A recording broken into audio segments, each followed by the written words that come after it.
Yes, sir, baby. On the Radar Radio. Yo, special guest in the building. Callie in the building. Toxic Chocolate out this Friday. What's up, sis? What's up? Welcome to the show. Thank you for having me. Thank you for being here. I know they've been running you around these NYC streets like crazy. Yes, indeed. They have. Heard you was outside last night, you know what I'm saying? Little club situation, little dinner. I had a whole lot of strawberry lemon drops and hookah.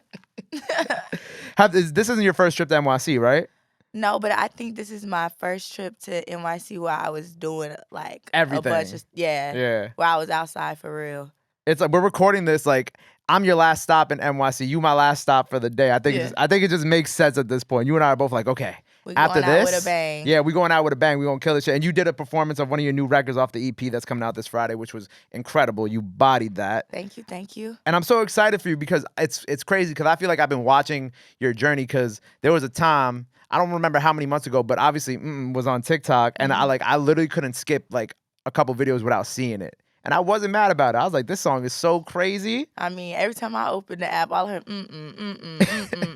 but it's a good thing. No, I'm sure like at first you're like really excited about it too. Like it's just like, whoa, this is so nuts. When did you first start realizing that like it was taking on that type of energy and time and just growing like that on TikTok? Every time I open any app, it was just my challenges and my song, or like my family would even hit me up and be like, girl, I just heard you in the store. I was buying tennis shoes or something like that.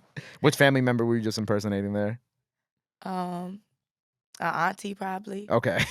I don't remember who called me, but it was probably my auntie. Yeah, my auntie called me for everything. Every time she hears anything, she'd be sending me screenshots of my streaming numbers. Of like, your streaming numbers? Yes. How are you getting the back end like that? Like my Spotify listeners and stuff. Okay. She'd be like, you got another one and by the end of the week? I'd be like, girl. She'd be checking every week. She'd be giving you the updates before anybody else even give you the updates. Yep. She thinks she the artist too. She'll call me and be like, I think you should. Like, girl, you was like 50. How did you first get started in making music and whatnot? How did this all begin for you? I've been making music since I was like 8 or 9. Okay. And I was playing soccer at the same time too. But I started taking it serious like 4 years ago. Okay. Because I was just like, I could do this. This is what I want to do. Shoot, I've been doing it since I was a little girl. And I was on Rhythm and Flow. Well, I was going to be on the Rhythm and Flow. And I didn't get to go in front of the judges because they were tired. Oh, they were tired? Or they said the crew was tired or whatever. So I was like, whatever, I'm going to just take this real serious and make them regret that. And I think at this point, it's safe to say that they regret it. Yeah. Because look at you now. For sure. With the remix of that, because the remix is so dope too. Obviously, Moneybagg and Latto hopped on that. How'd the remix for the record come about? Latto reached out to me and was like, I love your song. I would love to be on your song. And I could hear Moneybagg on it, so I was just like, let me see if let me shoot my shot a little bit. Yeah, let me see. I feel like it needed a guy like perspective on it, and you know, I knew Latto was gonna kill it. So that's so funny that you said that Latto reached out to you because when I was driving home from here last night, I was with my boy, shout out Chow Lee. I was talking about the song, obviously, and I was playing it for him. I'm like, you know this song? And he's like, oh yeah, I know. He's like, Latto should be on this song. And I'm like, well, now that you mention it, and then I played the Latto over, he's like, yo, this is fire. Yeah, Latto killed it. That's incredible. Like to even have like artists like reach out to you about wanting to like get on the song too. Like I think that's it's beautiful. Yeah, it made me super excited. It wasn't my first time because Rico Nasty reached out to me and was like, I want to hop on Do a Beat. Right. So I just been the support, you know, from other female rappers has been great. I love seeing that too, because you know sometimes like there's like I guess a stigma online where it's like, oh, maybe this female rapper might not fuck with this female rapper, but like to see that support that they're giving you, I think that's beautiful. You know what I'm saying? Like, I'm getting all the love. How was working with Rico? What was that like? Because I just love her energy. Yeah, well, she's like one of my favorite artists, so I was just super excited to even get the track back. It was dope. You was like, I need to put this out right now. Right. Cause like I just love like her stage presence too, like her like the punk rock aesthetic that she be giving sometimes. Yeah. I'm like, this is She's everything. Like unapologetically herself. Right. I love that. Nah, that's beautiful. But did you get to like look through all the videos on like how long did you scroll when this was kind of taking off before you were like, I can't do this. I can't scroll no more? When I first came out, it was all day. Like, I had to see, like, all the videos that was being made. Mm. But then now it's just, like, randomly, I'll be, like, on TikTok, and then I'm It'll like, pop oh, up that's again. me. Yeah. That's my song. Wait a second. That's me. Oh, that's cool. And obviously, this led into this incredible tour that you're going on with Latto. Mhm. First and foremost, congratulations. Thank you, thank you. Did Latto also reach out to you about the tour? Then I'm assuming. Yeah. Well, I was seeing that she was going on tour. I was like, I want to go on tour with Latto. So I was telling Latto's team, I was like, I want to go on tour, and it just happened like that. And so, is this your first like big major tour or Yeah, this is my first tour, period. a first tour period? Uh-huh. How are you feeling kind of going into it? Are you nervous? Are you excited? Like, what are the emotions kind of going through I'm you right super now? excited just because I know, the outcome of like everything that that's gonna happen after tour. Like, I'm just excited to be traveling from city to city doing what I love to do, Word. practicing like all the little choreography that I'm finna be doing. I'm excited. Where you got a little choreography you doing? I'm finna bust out these moves. What can people expect when they come see you open up? Um, a lot of dancing A lot of and a dancing. lot of high energy, and we just gonna turn up. What's the location y'all doing in New York? Which venue? Is it Gramercy? Warsaw. Okay, cool. I'm You gonna make coming to the show? Of course, I gotta come to the show now. All right. I gotta come to the show You now. can go to the show. I can. Wow, that's crazy. That's crazy. You doing me like you can come to the show. It's You all right. can It's come no to big the deal. show. It's okay. It's no big deal. Did Latto give you any like advice kind of going into this, or like when y'all were working together at all? She told me, no, she didn't give me no advice, but she was just like, you are it, girl. Like, you can rap, you be rapping your ass off. Like, Nah, you for is real, gonna though. be it. You a star. She told me that. I think that was our first time linking up Mhm. before the remix dropped, actually. Oh, so this is that like was before dope. she even it Yeah. even was out and shit. Yeah, it was dope. I feel like you are it. Cause like even when I was Well, listening to your thank last project, like I you. was like, this shit is. I gave it the car test. Yeah, I gave it the car test. You know well, what you I'm got to saying? give it the car test. I put the bass all the way up. I'm like, all right, I'm just gonna sit here. I'm gonna see what's up. I'm like, this shit is fucking. This shit was knocking. That shit was fire. Mhm. And I love that you had Ken the Man on it too. I love Ken. Yeah, that's like my big sis. I love Ken. Oh, for real? Mhm. Yeah, We met off of Rhythm and Flow. really? Mhm.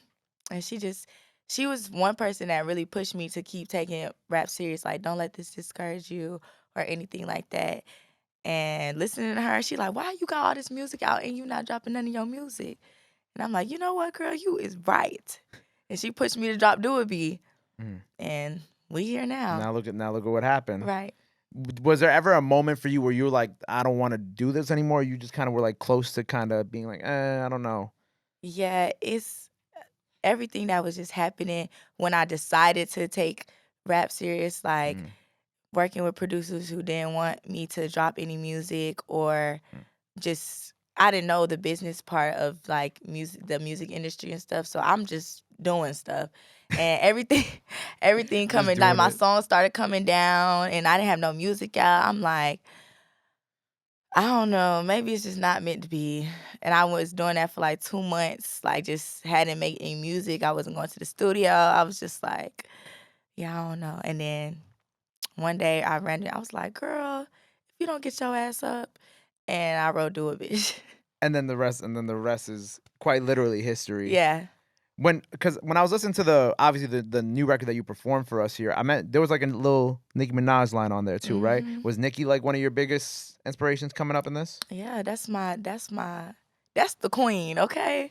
That's who I look up to and who helped me start rapping. Like, just looking at her, like, be herself and like as a kid, all the hairstyles and how she rapping fast and she could switch it up with the singing. Like, yeah, I look up to Nicki. We're gonna manifest something with you and Nicki by the end of this Oh, year. it's already been manifested. It's already been you manifested. could add to the manifestation. I'm gonna add my extra good energy to it. Hopefully, Thank you. hopefully it reaches, now that we in New York, we in our hometown too. I'm Right. from Queens, she's from Queens. You Yeah. feel me? Yeah. Good energy. What are some of your goals by the end of this year after this tour? Like, what do you really hope to accomplish? I don't want to be the biggest. I don't want to be number one. Platinum, diamond, all that. That's it. Yeah. That's it. I want to go to one of my goals right now for this year is like to be at one of the award shows and like win some type of award. I don't know. I'm be happy whatever it is. Best new artist. Best new art. There. Hey, look. You know what I'm saying? 20. Well, I mean, since we're in 2022, it would be for the 2023 Grammys, right? But we're gonna manifest that for the 2023 We are. Grammys. Okay. That's good. I'm putting that out there into the universe too. Thank you for that. Thank you. Of course. So with the Toxic Chocolate EP that we're dropping this Friday, right? Why Toxic Chocolate? What is the overall theme? Why for this EP? Are you toxic? Yeah. Yeah. But it's not a. At least you admit it's it. not a. How people think it's a bad thing, but really it's just like me just taking control. Like that's why I named it Toxic Chocolate. Like my friends always be like, "Oh, you're so toxic, Callie, and you just like toxic people, like toxic men." I'm like, "Girl, I'm not toxic. I just don't play that shit." And one of my friends, when we was getting hookah, she was like, "You just love chocolate men, and they just be so toxic. Kelly, you are toxic chocolate." I'm like, "Hold on, I like how that sound." And so I just took it and I ran with it. But really, it's just like for the girls, like the girls taking back their female empowerment. Like it don't have to be a bad thing. Like men always talking to, thinking they run the whole toxic thing. I'm like, nah, we not playing that. We gonna say what's on our mind and get our lick back. Ain't no more crying and sliding down no walls. We not doing that no more. I love that. With this project, who else? Is there anybody else on the project with you? Yeah, I got Bia on my project. Okay. We got Money Long on there. Okay. It's a lot of features on there. Is the Blue record on there or no? Yes. The Blue record's on there too. I love that joint also. I think Young Blue is always be murdering every feature he'd be doing. He do. How did the Bia record come about? Bia was actually supposed to be on one of my Do a Bitch remixes. Okay. But I had already dropped them when she was I already dropped 3 when she was like, "I want to hop on." I was just like, let's do something new, Right. So you wanted something fresh because at that point there was 3 of them, and you were like, you Yeah. know what I'm saying? I want something that's gonna pop a little more at that point. Right, exactly. I love that, and I love you and Bia, and I've had Bia on the show before too, and it was cool because when I had Bia on right when her last project dropped, and I feel like in that thing we spoke about like her doing something with Nicki one day. I got to check on that interview actually now that I think about it, but hopefully. And she got hey, that manifestation is real. Okay. It's on the radar thing. Come on, guys. Yeah. All right. I was watching some of your older interviews that you had done, and you were talking about like getting fired from a bunch of jobs, right? So if there's like an artist out there right now, like a young female artist out there right now who might be in that same situation that you were in, what advice or what would you tell them? Literally just keep going. Like just keep going, and you gotta love it yourself enough to just keep going every day. Like everybody's not gonna, fuck with you on the first, the time, or fuck with you in your music. But as long as you love it and you pushing it and you putting it in their face, just keep going. Yeah. Obviously, y'all see how it worked out for her. Come on. I kept going. Shoot, all the stuff I was going through, hell.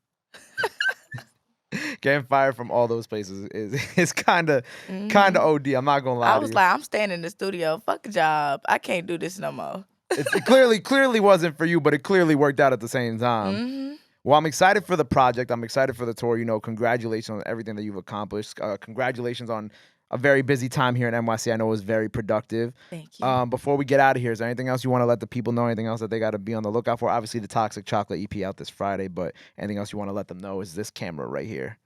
I got a Toxic Chocolate hotline. Y'all going through something? You want to talk about it? You need some advice from Miss Toxic Chocolate? I got you. So my socials, all my socials is Kalii, Kalii. The one last thing I forgot to ask you, right? And I wrote this down. I'm glad I looked over. You said, if your girl listen to me, focus on yourself. Please explain. And then we'll sign off from this interview. Literally what I said. If she listen to me, just focus on yourself. Because I'm going to tell her to leave you. If you're not doing everything right, I'm going to tell her to leave you. She should leave you. No, I'm playing.